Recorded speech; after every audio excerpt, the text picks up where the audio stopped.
I'd like to welcome everybody this morning, and although we are still awaiting a couple people arriving, I think there's sufficient number here that we can begin and get underway. So I'd like to begin this morning with one of two proclamations. Doug Durliat's here from Rhodes State, so Doug, please come up. And we're participating in I think a national awareness campaign. The month of October will be Manufacturing Month, and Manufacturing Day will be Friday the 7th. And we're grateful to the mayor and the Lima City Council for issuing a proclamation to bring attention to this.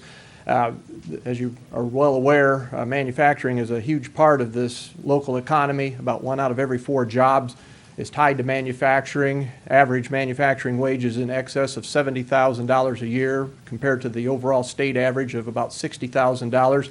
And it continues to grow around here regionally. I distribute job postings in Allen County and the surrounding area, and there are always many jobs to send out to students in our pathway program and other parties which are interested in distributing these job opportunities to their respective clients.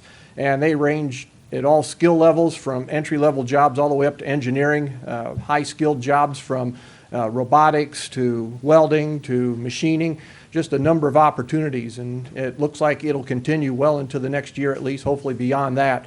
And we're planning a lot of events to bring attention to manufacturing's importance to this economy. During the month of October, we've scheduled some high school tours of various manufacturers here in Lima, Allen County, and the surrounding counties. Of course, you have the Maker Fest, which is coming up over at the Civic Center on the 21st and 22nd, which will be one of the premier showcase events for manufacturing and skilled trades. And we're planning a few others sometime in the late part of October, and we'll plan to announce them as they become confirmed. But you can't say enough about how important it is to this economy. And again, very grateful to the Lima City Council and Mayor Berger for bringing attention with this proclamation. Thank you, Doug. Okay. We have, in the last 2 years, kind of pivoted away from job creation in terms of our economic development work, and very much focused on workforce development efforts right now. And that's because there are more jobs than are being filled with the available workforce. And there's also generally a recognition that with the aging of the baby boomers, there's a generational turnover happening, and so folks that are younger are needing to be, informed that there are real opportunities for careers and good-paying jobs and middle-class lifestyles here in our region. And it's in that context that I'm pleased to offer the following proclamation. Whereas manufacturing is a critical component of Lima and Allen County and Ohio's economies, with more than 600,000 Ohioans employed in manufacturing. And whereas Lima recognizes the importance of a thriving manufacturing sector and works to fuel local economic growth through the Lima Auto Task Force Lima, and many workforce development efforts. And whereas manufacturing innovation drives economic growth, giving workers the resources to remain the most productive and competitive in the world. Whereas Lima knows that 12% of Ohio's employment is in manufacturing companies, which significantly contribute to Ohio's standard of living. Whereas Lima and Allen County's prosperity depends on the education and vocational opportunities that align with manufacturers' skilled labor needs, and the newly launched Link Lima initiative is a comprehensive and creative approach to solving the workforce challenges of our local manufacturing industries. Now, therefore, I, David J. Berger, Mayor of the City of Lima, do hereby proclaim October 7th, 2016 as Manufacturing Day in our community, and ask all citizens to newly appreciate the broadly beneficial opportunities created by the array of manufacturing industries in our community. In witness whereof, I have hereunto set my hand and caused to be affixed the seal of the City of Lima this day of September 2016. Doug, good luck with your efforts and work. We appreciate it. Thank you. I think, Let's see, Greg's there with the camera.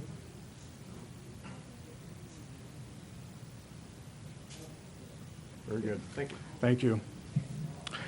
Also, this morning, I'd like to invite up Chief Martin and Mike Schoenhofer from Mental Health Board for an introduction of, and I think background information that I think is very important to this introduction.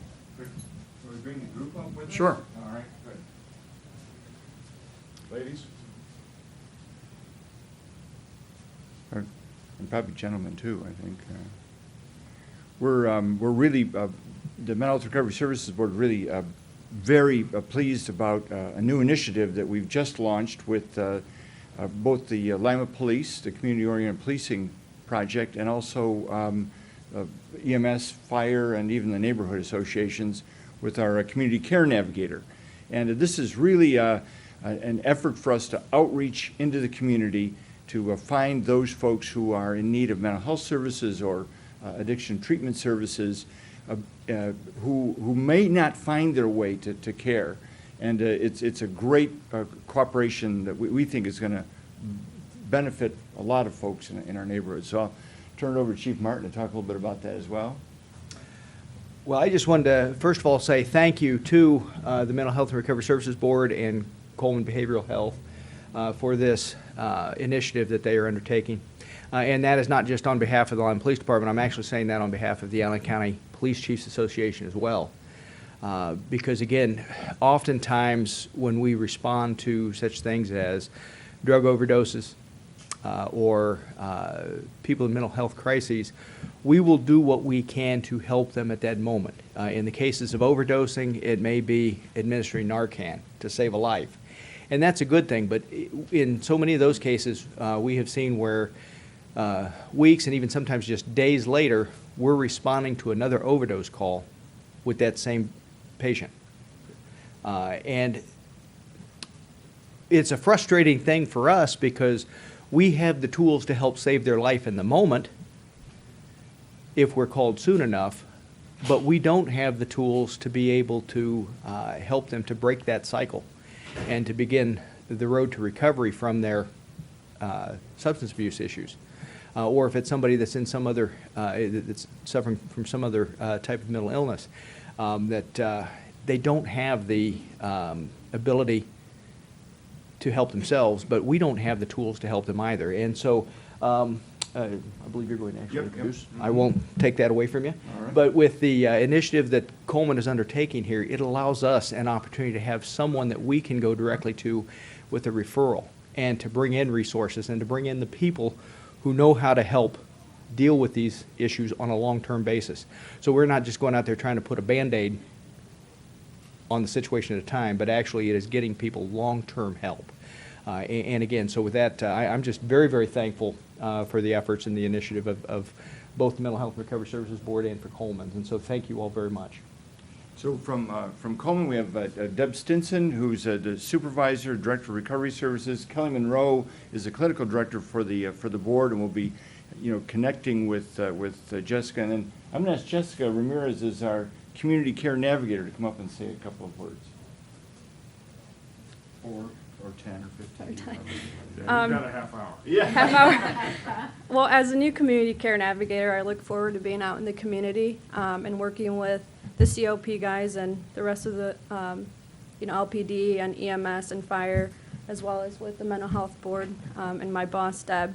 I think it's a great initiative, and I'm excited for the opportunity to be out in the community and helping get the word out about our services. Now, Jessica's already So how been does it working. work? Yeah, pardon me? How does it work? Yeah, Describe so it. should we ask the Sergeant Garland? I think it would be a good idea. Yeah. I know he's not expecting it, but.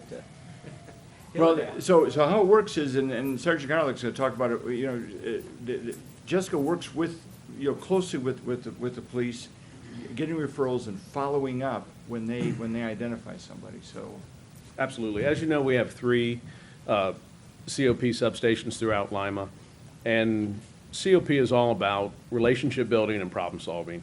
And with Jessica's addition, it just adds one more tool in our belt where we can go out, we can assist her, we can follow up on the calls of people in need. And, you know, we're very excited to have her with us, and I think she's going to do a great job. Jessica's already made, I think you've made a few connections already, haven't you? So Jessica's already, you know, boots on the ground. She's out in the neighborhoods and working with the community. So it's really good for us, and I think it's a great collaboration that continues with Lima Police, the Sheriff's Department, and a lot of other first responders. It's terrific. Thank you. It's a very creative approach, real neat. Yeah. So, Thank you. thank you. I do want to commend the Mental Health Board and Coleman. I think that the creativity and the overall approach to really being clear about the availability of mental health services here, the open door policies that are there, I think are connecting with folks. And as I understand this process, the goal is to have every person who in fact is saved from an overdose followed up within 48 hours of that incident, because the data shows that getting people when they're in that period, in fact, they're more susceptible to ultimately perhaps changing their lives, accessing additional addiction services and the like. So I think that, as the chief said, trying to get to a long-term solution for folks is really where we need to be, and this is a very practical way to meet people in need and respond to that. So thank you all, and Jessica, welcome. Good to have you here. Also this morning, Chad Stearns is here with, I thought, There's been a substitution. there's been a substitution. All right. Who else is supposed to be up with you? Oh, it's just me. Just you. It's just me today. That's good. Well, Chad is here on behalf of the Arts Advocacy organization. Great, thank you.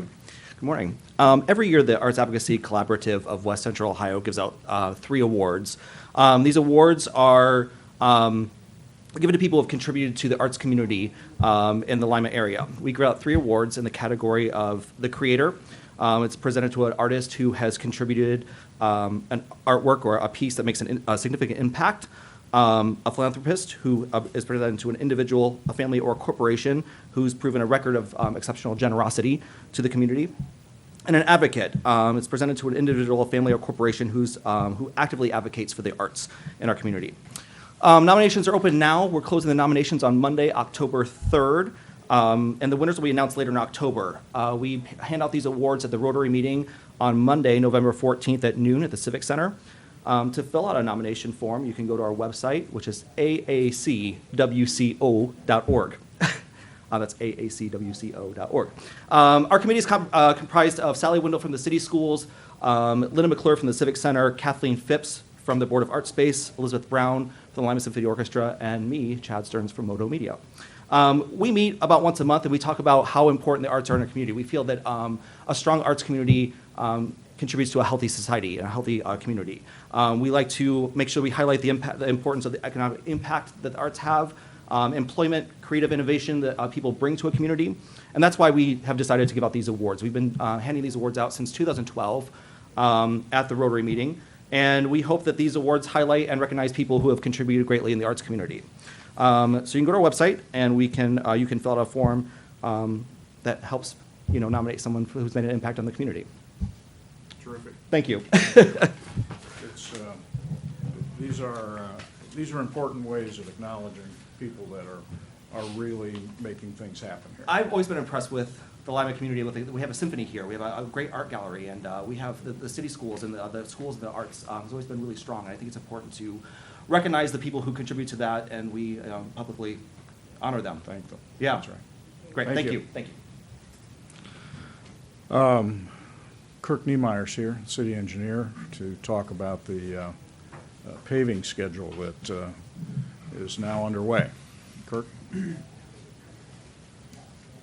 Thank you, Mayor. Good morning. Just to give an update on our resurfacing program that started last week. Many of you have seen the work going on Main Street. We only have about 6 streets this year, but we have a total of 6 miles that we're resurfacing, so it's a little bit above average for resurfacing, but and we've got resources coming from 6 different sources, so it's getting a lot harder to,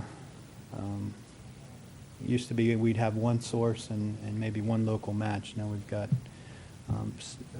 monies coming from 6 different places to make the project happen. But we're still on North Main Street. The weather this week is putting us behind, but Main Street's been milled and resurfacing is about almost 50% complete. Charles Street's been milled. They're working on Sugar Street milling today. Once the weather cooperates, we'll be back on resurfacing Main.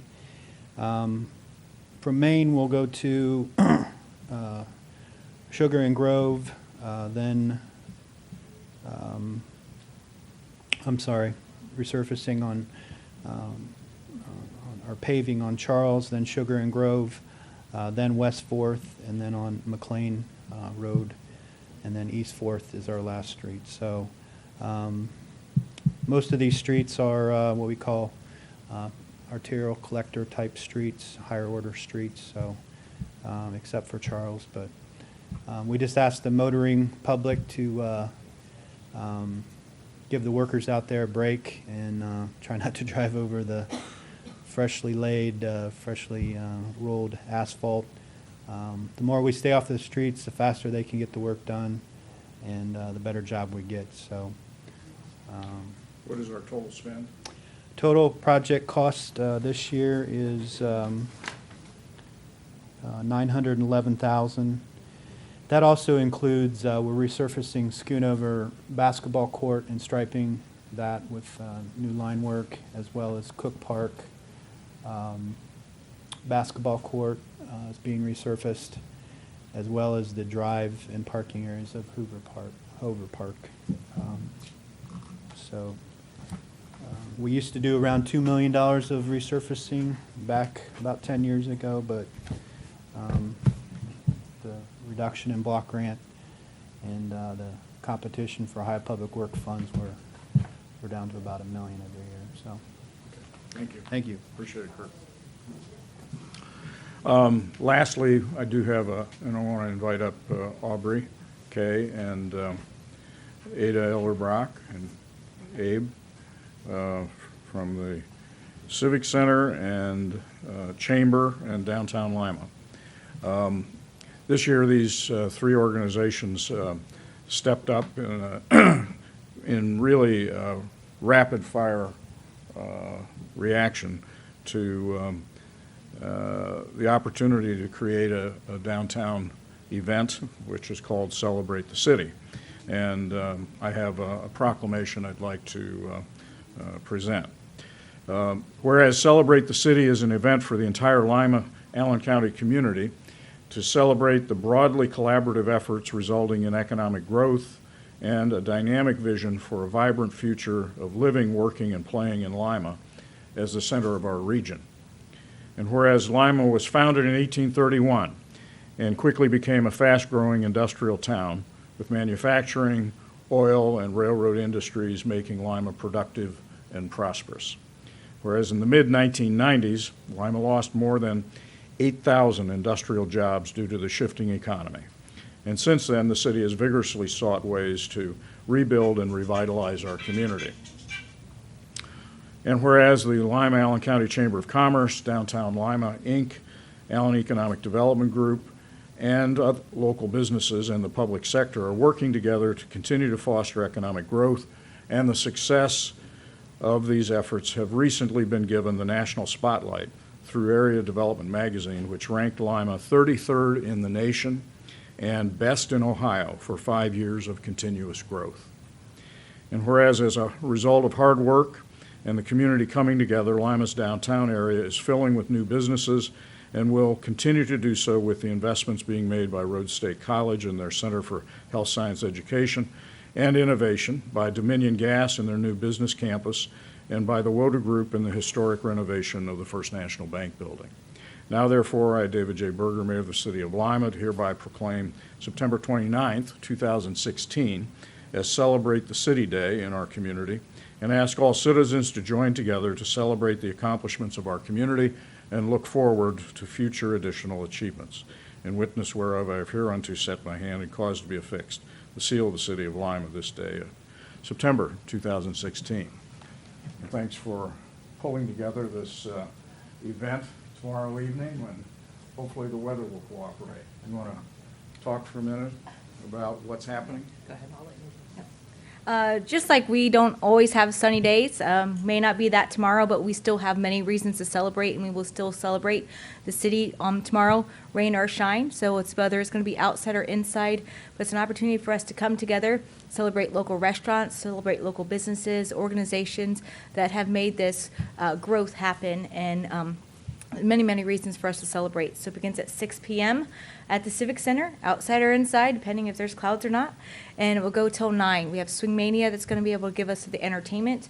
And then we have plenty of opportunities for you to taste a little bit of Lima and also shake hands with those that have been making an impact in our area.